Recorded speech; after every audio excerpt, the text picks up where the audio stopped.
Defining the undefinable. 1. A noun, both hidden and seen. 2. A statistic. 2,000 youth are homeless every day in Toronto. 3. Controversial. Do you see a homeless youth and pick up your walking pace? Or do you see a homeless youth and stop to talk, offer food, money, water? 4. A barrier. Raging cough, enter a walking clinic. Hi, please sign this form and the doctor will see you. First question, name. Second, address. Walk out of the walk-in. 5, a person. A girl, a boy, or non-binary with human flesh who gets cold when it snows, feels wet when it rains, looks forward to summer and thinks the leaves look pretty in fall. A person with their own unique story who has ambitions and as youth is the future. And our future deserves hope and a happy ending. Who is most affected? Who is most vulnerable? It is the minority within the minority, hanging on thin thread. Almost 75% of homeless youth come from racialized groups. The color of our skin, identity, gender are fragments of our spirit. Diversity should bloom among the fields of humanity, bursting with colorful explosions of love, and not be the scale of worth. What is a female refugee? A human being. What is a child? A human being. What are you? A human being. And what I really want to tell you is that you're holding something right now you can't see or hear. But try and listen. You really have to look. Do you see it? It just flashed before your eyes. Privilege. Privilege is silent. You don't have to think about it because you don't need to. Luxury isn't just designer clothes. Luxury is not having to worry about your next meal, never second guessing if you have enough clothes to stay warm this winter. Privilege is silent, but it is a mere shadow that dissolves into the ground as the sun begins to set. We don't get a choice, where we are born, family, class, but we can choose whether we care or not, to take action or not. I can feel the weight, the thunder of voices rumbling underneath the earth's surface from thousands of homeless youth. Can you? Let's take responsibility so homeless youth feel hunger not for food, but hunger for education and thirst for their bright future. Why should we care? Who is we? We are any people not experiencing any kind of homelessness. And we should care because on any given night, 1,500 to 2,000 youth in Toronto are homeless. We should care because even more than that are experiencing hidden homelessness. We should care because 20% of Canadian homeless people are youth between 13 and 24. We should care because you probably didn't know these statistics before today. Why should we care? We should care because 40% of people will have first experienced homelessness before the age of 16. We should care because 12% have a physical disability, 18% have an addiction, and 39% have a mental health issue. We should care because these are human beings struggling. Why should we care? Because these are kids like you and me, except we were lucky enough to have an address, to have 3 meals a day, and to have a place to call home. Because we can help, but only if we're educated and spreading awareness. That's why we need to care. Where does a homeless youth see themselves in 5 years? Do they have a home then? Or are they still just trying to feed themselves and find shelter while you tell them, work harder? Do 2 in 3 homeless youth still not graduate from high school? Are they still turned away from full shelters and left alone? Did all of us with a roof over our heads let them stay alone? Can a 17-year-old without a home even think 5 years ahead? The future is impossible to see when the present is a storm to weather. Now you can't plead ignorance. These questions have gone through your mind at least once. So what are those of us with 3 meals a day, an address, and the power to make change going to do? Are we, the privileged, going to donate money, food, and clothes? Are we, the entitled, going to educate ourselves on what it means to be homeless, or are we The advantaged. going to continue on with our day because we have the freedom to be blind? The cycle doesn't have to keep on spinning. Everyone who can just needs to stop it. Donate, educate, participate. It's time for change. What can I really do to help? To really help, not ignore, not pity, not forget. How can I help? To empathize, support, and act, educate myself and others. Over 75% of homeless youth have experienced multiple occurrences of homelessness. Break stigmas and stereotypes. 63% of youth reported childhood trauma and abuse as key factors leading to homelessness. Understand statistics and individual stories. About 40% report going at least one day without food in the past week. What can I really do to help? Raise awareness and get others involved. Almost 2/3 of homeless youth have experienced some kind of childhood trauma or abuse. Care about making a difference and not stop caring. What can you do to help? To really help, not ignore, not pity, not forget.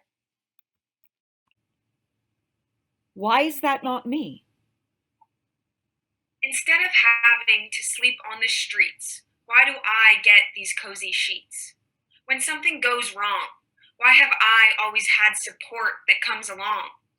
Why do I have a home when so many youth are still out there all alone? Life is not a pick and choose game. But I was scorched by the luckiest flame. I lived my life so free of darkness that I only saw the light, and it was this very light that seemingly blinded my sight. Walking past the homeless every day, but I still can't see. If I keep walking, will this guilt be set free? Wake up, world. Look at your watch. It is time for this willful ignorance to stop. Privilege is never an excuse. To neglect those who didn't get to choose. What if it was you? Maybe then you'd finally see it through. Instead of being blind, remember we are all a part of this same humankind. So let's help these youth get off the street and into those cozy sheets. When something goes wrong, they too deserve support to come along. These children need a home. They've spent enough time alone. The air was cold, but you were both hand in hand, bundled up in warm jackets. The sidewalk was empty, a sigh of relief. The alleyway was not. A teen sat frigid and lonely, pulling your daughter closer, only hoping that she remembers. Rule number 1. No eye contact. Rule number 2. Ignore anything they try to say. Rule number 3. Walk away silently. Rule number 4. Never look back. Do you see? Do you see the hypocrisy our society has constructed, but your social status debunks any desire to share? Do you notice? Do you notice the wall built upon a foundation of ignorance, but the barricade hides the reality from your children? Do you realize? Do you realize how conscious choices exhibit such carelessness, but your ego overrules any thoughts of reflection or regret? You are too stuck in your ways to even offer a smile. You are too blind to acknowledge this prevalent issue. As adults, you walk by with despise. Grow up. Please see that you are a part of the problem, more likely to choose a side filled with bias, assumptions, and hypocrisy, which you continue to feed the minds of the innocent with. Your assumptions, reactions, and gestures amount to the behaviors of your children. You know you should teach them to stop, smile, and share. Yet you still teach them to walk, frown, and judge. Stop inducing ignorant behaviors into their young minds. As a parent, you too have a responsibility to transform a pre-existing world by educating the innocent. Take this opportunity to change the future. Why is it not me? Every morning, I open my eyes to stare at a pale beige ceiling, basking in the warmth of my clean cotton sheets, my belly still full from last night's home-cooked meal. Why is it not me?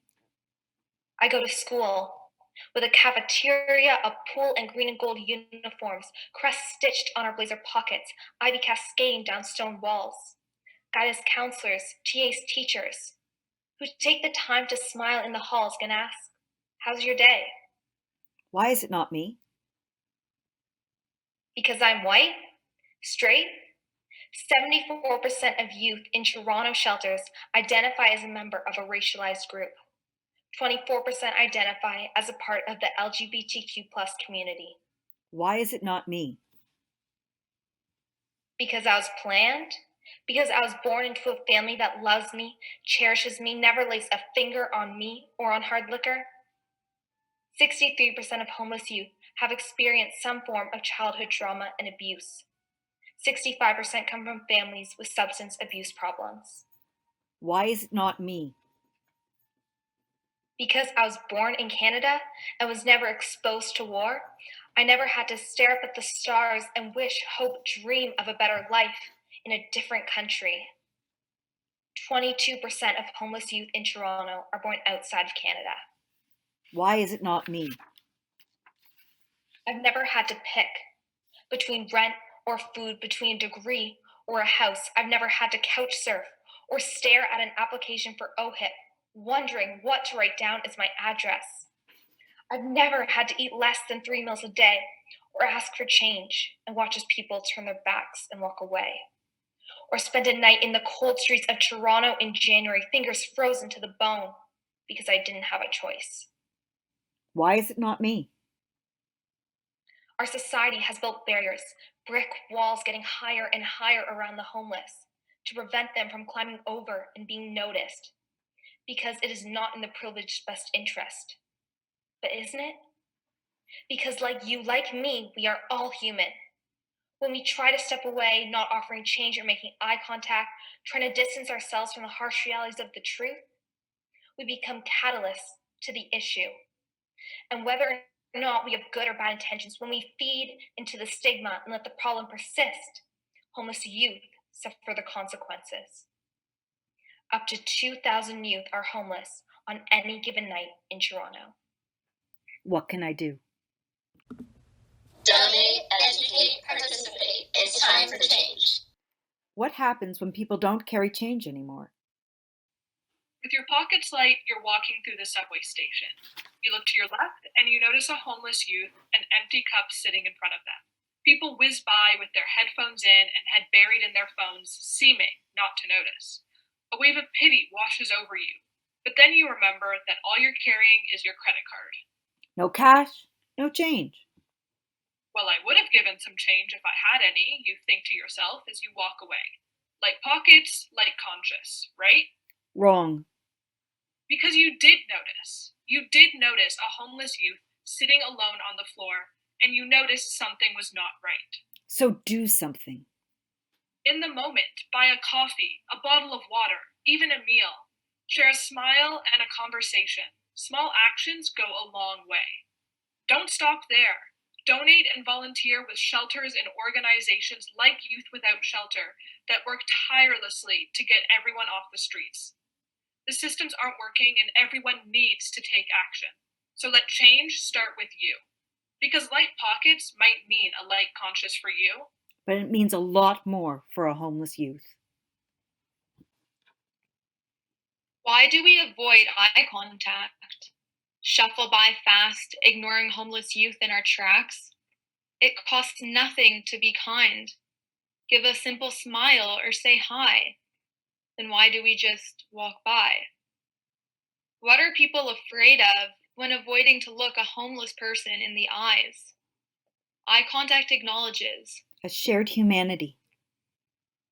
a type of engagement in the most basic of forms. Being benevolent is conditional, based on societal norms and practices. Privilege doesn't excuse someone from dehumanizing another. Do more. Give a wave, smile, a simple, hello, how are you today? Portray kindness and neighborly love. Be better. Why do we avoid eye contact? Nothing is worse than dehumanizing a fellow human being whose life has meaning. So I ask again, Why do we avoid eye contact? Who is at fault? We say we want to enact change in the 21st century. We repost on Instagram or TikTok with the perfect caption, let's change the system. We consistently ignore, however, just how much we are the system. We have no queen or king, no oppressive thing we can point our fingers to. We are one another's prison guard, the catalysts of the system we speak up against so forcefully. With every wide berth given, shaken head at a cash register, purchase from Forever 21, complaints about taxes, and market share bots, we are pushing our disadvantage further out onto the street. What does it mean then to live in a world where you are homeless, where the only persona that you can fill is of shame, pity, or solitude? Where the well-off put their language skills on their resume, but some must hide that part of themselves away? Where a cigarette or a drink is abhorrent in some hands, but we understand Wall Street's cocaine epidemic. I ask again, who is at fault? Once we recognize that it is all of us, the question now becomes, what can we do? Donate, educate, participate. It's time for change.